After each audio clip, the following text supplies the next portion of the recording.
first nation to successfully weaponize and mass-produce deadly pathogens was Great Britain during the start of World War II, soon followed by the United States, Germany, France, and Japan. While many nations mass-produced them, Japan was notorious for deploying biological weapons, killing almost 500,000 Chinese soldiers and civilians in several military campaigns, including the 1940 bombing of Ningbo, China, when Japan's secret bioweapons Unit 731 dropped ceramic bombs full of living fleas carrying the bubonic plague. German pharmaceutical company IG Farben Bayer conducted fatal human experiments on prisoners and killed over 1 million people with its cyanide-based Zyklon B. The U.S. established their own bioweapons program at Fort Detrick, Maryland in 1942, and by the end of the war, brand new facilities were completed for mass production of anthrax and other bioweapons. After the war, the directors of IG Farben were punished at the Nuremberg trials, but the scientists were secretly absorbed into America's bioweapons program.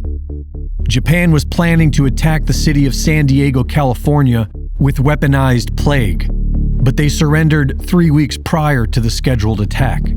And while Japanese researchers arrested by Soviet forces were tried for war crimes, those captured by the United States were secretly given immunity in exchange for working with the U.S. bioweapons team.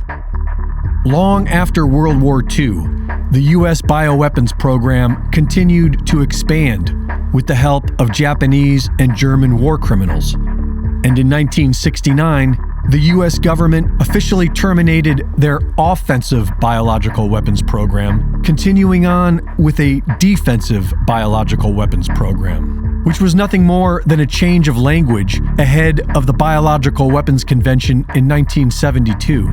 The U.S. would continue to experiment with and produce deadly pathogens, but now under the guise of defense, and mostly defense against Russia.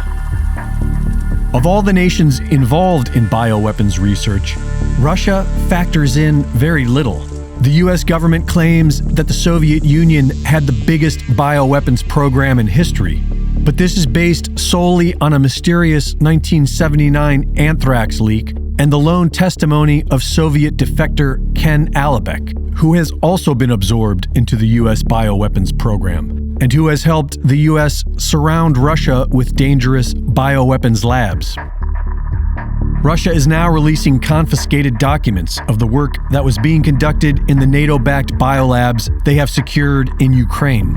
These labs were allegedly developing genetically engineered bioweapons to target specific Slavic people, and experimenting with ways of spreading pathogens via bats, ticks, lice, and fleas, like the work Japan's Unit 731 was doing before being secretly brought into the U.S.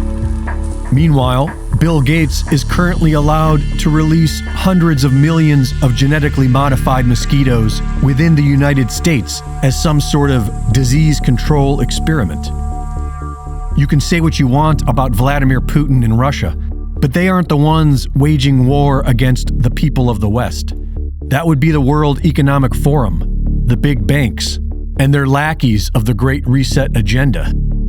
After the U.S. government sanctioned all the Russian people, Putin responded by only targeting a few known criminals of the Great Reset cabal, as if sending a message to the Americans that we share the same enemies.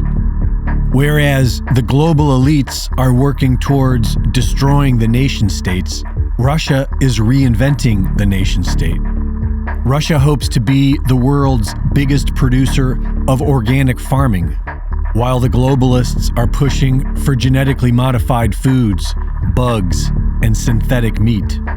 The globalists are actively destroying the family down to the mother's womb, while Russia seeks to build a society based on family and Christian values.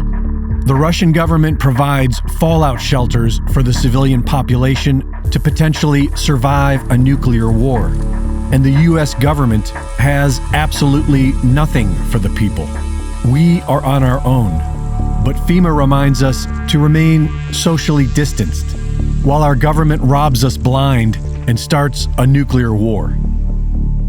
Reporting for InfoWars, this is Greg Reese.